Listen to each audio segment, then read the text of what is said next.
പ്രിയപ്പെട്ടവരെ, കറുത്ത മാനസം എന്ന് പറയുന്ന ഞാൻ അഭിനയിച്ച ഇറങ്ങാൻ പോകുന്ന ഷോർട്ട് ഫിലിമുമായി ബന്ധപ്പെട്ട് ഒരുപാട് കാര്യങ്ങളൊക്കെ ഞാൻ പറഞ്ഞിട്ടുണ്ടായിരുന്നു. പക്ഷേ അതിൽ ഏറ്റവും പ്രധാനപ്പെട്ടിട്ടുള്ള ഒന്ന് രണ്ട് കാര്യങ്ങൾ പിന്നീടാണ് ഞാൻ വിചാരിച്ചത്, മനസ്സിലാക്കിയത്. അത് പറഞ്ഞില്ലെങ്കിൽ അത് പൂർത്തിയാകില്ല എന്നുള്ളത്. അതായത് കഴിഞ്ഞ 4 വർഷമായിട്ട് ഈ ഒരു ഷോർട്ട് ഫിലിം ചെയ്യാൻ വേണ്ടിയിട്ട് 4 വർഷത്തെ കാത്തിരിപ്പാണ് കറുത്ത മാനസത്തിന് വേണ്ടിയിട്ട് ശരവൺ സാർ എടുത്തിരിക്കുന്നത് എന്നുള്ളത് വലിയൊരു കാര്യമാണ്. പിന്നെ ഇദ്ദേഹത്തിൻ്റെ ഓരോ ഷോർട്ട് ഫിലിമിലും ഇപ്പോൾ ഒരു 6 7 ഷോർട്ട് ഫിലിം എനിക്ക് ചെയ്യാനുണ്ട്. കലയുടെ കലാധരൻ അടക്കമുള്ള ഒരുപാട് ഷോർട്ട് ഫിലിം ചെയ്യാനുണ്ട്.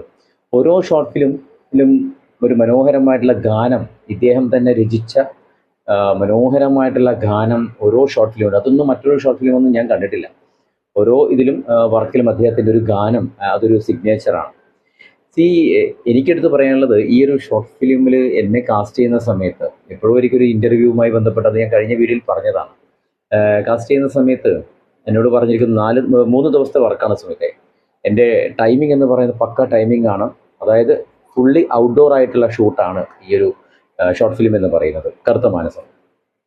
അപ്പോൾ അത് കറക്റ്റ് ടൈം രാവിലെ 5:30 മണിക്ക് സ്റ്റാർട്ട് ചെയ്യും, വൈകുന്നേരം 6 മണിയോടുകൂടി ലൈറ്റൊക്കെ കുറയുന്നതോടുകൂടി നമ്മളത് സ്റ്റോപ്പ് ചെയ്യും.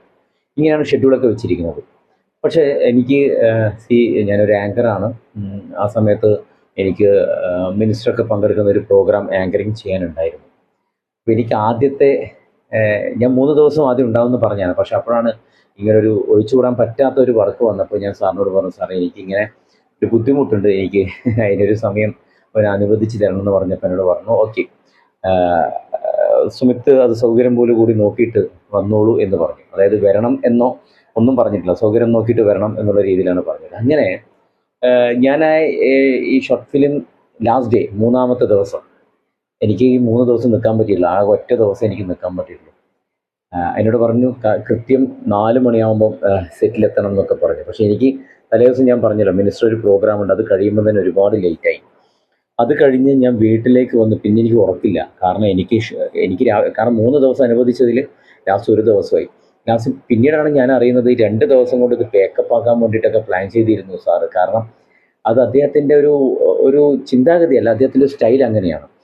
കറക്റ്റ് ഫ്രെയിം അല്ലെങ്കിൽ കറക്റ്റ് സ്ക്രിപ്റ്റ്, നമ്മുടെ മുഖത്ത് വിരിയുന്ന ഒരുപാട് എന്താ പറയുക രസങ്ങൾ, അതൊക്കെ അദ്ദേഹത്തിൻ്റെ മനസ്സ് ഓൾറെഡി ഉണ്ട്, ഇങ്ങനെയൊക്കെയാണ് ചെയ്യേണ്ടത് എന്നുള്ളത്.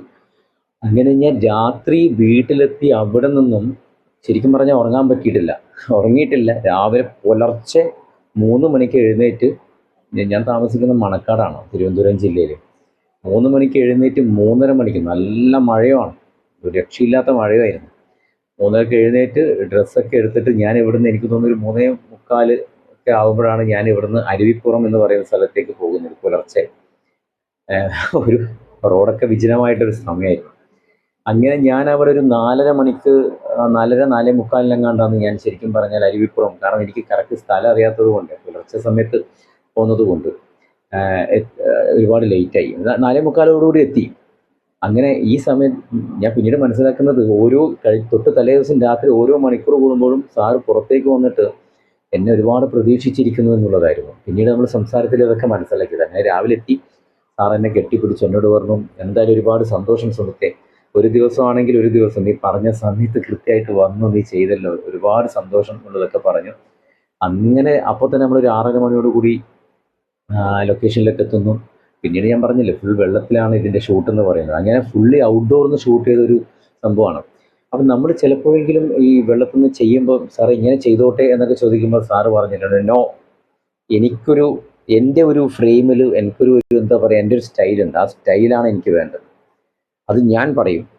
അതാ ഞാൻ ചിലപ്പോഴെങ്കിലും പറയുന്നത്. ഞാൻ സാറിനോട് പറഞ്ഞു, സാറ് ഭയങ്കര ഒരല്പം കർക്കശക്കാരനായിട്ടുള്ള ഒരു സംവിധായകനാണ് എന്ന്. പക്ഷെ എന്നോട് പറഞ്ഞു, ഞാൻ കർക്കശക്കാരനല്ല, ഞാനൊരു കവി ഹൃദയമുള്ള കലാകാരനാണ്, കവി ഹൃദയമുള്ള ഒരു സംവിധായകനാണ് എന്നാണ് പറഞ്ഞിരിക്കുന്നത്.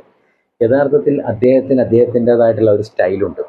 ആ സ്റ്റൈലിൽ നിന്നുകൊണ്ടാണ് അദ്ദേഹം ഓരോ ഫ്രെയിം എടുക്കുന്നതും. അത് എന്നോട് ദേഷ്യപ്പെടുന്നുണ്ട്, ക്യാമറാമാനോട് ദേഷ്യപ്പെടുന്നുണ്ട്, മറ്റുള്ള ആർട്ടിസ്റ്റുമാരോടൊക്കെ ദേഷ്യപ്പെടാൻ കാരണം മറ്റൊന്നുമല്ല, ലാസ്റ്റ് ഇതെല്ലാം കഴിഞ്ഞ് പേക്കപ്പ് ആവുന്ന സമയത്ത് എനിക്ക് ഷെയ്ക്കാൻ്റെയൊക്കെ തന്നിട്ട് എനിക്കൊരു തുക തന്നതിന് ശേഷം എന്നോട് പറഞ്ഞു, തുക ആദ്യം തന്നു, അതിനുശേഷം ഷെയ്ക്കാൻ്റെയൊക്കെ തന്നതിന് ശേഷം എന്നോട് പറഞ്ഞു, എല്ലാവരും കൂടി പറഞ്ഞു, ഇത് എൻ്റെ ആഗ്രഹത്തിൽ എനിക്കൊരു വിഷ്വലുണ്ട്, ആ വിഷ്വലിലാണ് ഞാൻ ചെയ്തിരിക്കുന്നത്. അതുകൊണ്ടാണ് ഞാൻ ഒരു പാവമാണ്.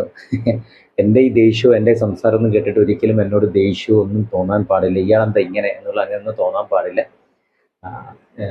അപ്പം എനിക്ക് മനസ്സിലായി നമുക്കതൊരു എക്സ്പീരിയൻസ് ആണ്. അടുത്തൊരു വർക്കിന് പോകുമ്പോൾ എനിക്ക് ഭയങ്കരമായിട്ടത് ഒരുപാട് ഉപകാരപ്പെട്ടു എന്നുള്ളതാണ് സത്യം.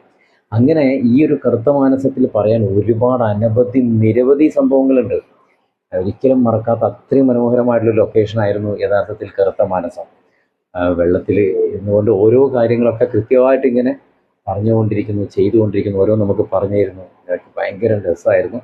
തീർച്ചയായിട്ടും കറുത്ത മാനസം എന്ന് പറയുന്ന ഷോർട്ട് ഫിലിം ഇറങ്ങാൻ പോവാണ്. എല്ലാവരും അത് കാണണം. ഈ ഈ ഒരു ഷോർട്ട് ഫിലിമിന് എൻ്റെ എല്ലാവിധ ആശംസകളും ഒരിക്കൽ കൂടി നേരുകയാണ്.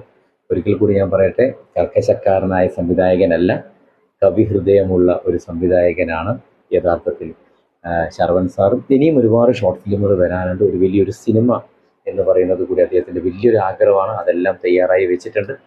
ഒരുപാട് സന്തോഷം. ഒരിക്കൽ കൂടി എല്ലാവിധ ആശംസകളും.